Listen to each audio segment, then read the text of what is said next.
बालासोर में सिस्टम की हत्या, यौन शोषण से टूटी छात्रा, खुद को लगाई आग। इंसाफ की आग में जल गई बालासोर की बेटी, दोषियों पर सिकंजा या फिर फाइलों में दबेगा मामला।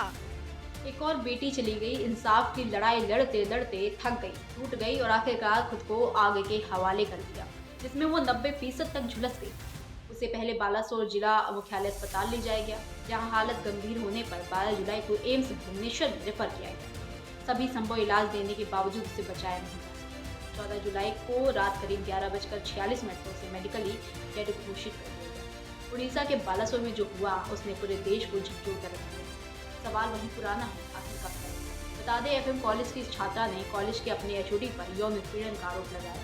वो बार बार शिकायत करती रही, इंसाफ की गुहार लगाती रही, लेकिन सिस्टम के गहरे कानों ने उसकी आवाज़ नहीं सुनी। छात्रा ने खुद को आग लगाकर इंसाफ की लड़ाई खत्म कर दी। उसने सिस्टम से लड़ने की पूरी कोशिश की, मगर हार गई। अब उसकी चीखें पूरे समाज से एक सवाल पूछ रही हैं, आखिर कब तक बेटियां ऐसे ही जलती रहेंगी? इस घटना के बाद ओडिशा के मुख्यमंत्री मोहन चरण मांझी ने छात्रा की मौत पर दुख व्यक्त किया और उसके परिवार को आश्वासन दिया कि इस पूरे मामले में सभी दोषियों को कानून के अनुसार सख्त सजा मिलेगी।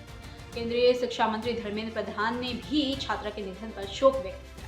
वहीं राहुल गांधी ने एक्स पर पोस्ट करके बीजेपी पर हमला बोलते हुए लिखा कि ये हत्या सिस्टम द्वारा की गई। आगे कहा कि उस बहादुर छात्रा ने यौन शोषण के खिलाफ आवाज उठाई, लेकिन न्याय देने के बजाय उसे धमकाया गया, प्रताड़ित किया गया। साथ ही पीएम मोदी पर निशाना साधते हुए कहा कि मोदी जी, ओडिशा हो या मणिपुर, देश की बेटियां जल रही हैं, टूट रही हैं, दम तोड़ रही हैं और आप खामोश बन बैठे हैं।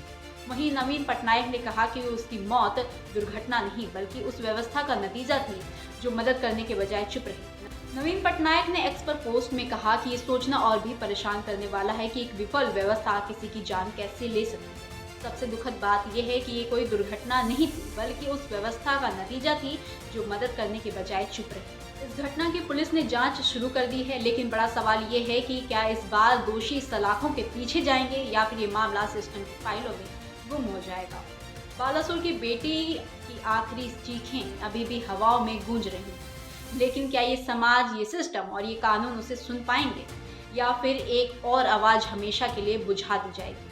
देश की एक और बेटी की मौत हमें झकझोरती है। ये सिर्फ एक केस नहीं बल्कि हर उस बेटी की कहानी है जो सिस्टम के दरवाजे खटखटाते खटखटाते दम तोड़ देती है। अब देखना यह है कि इस बार इंसाफ की जीत होगी या फिर एक और केस फाइलों में दब जाएगा। ऐसी और लेटेस्ट खबरों के लिए देखते रहिए न्यूज़ इंडिया का डिजिटल प्लेटफॉर्म।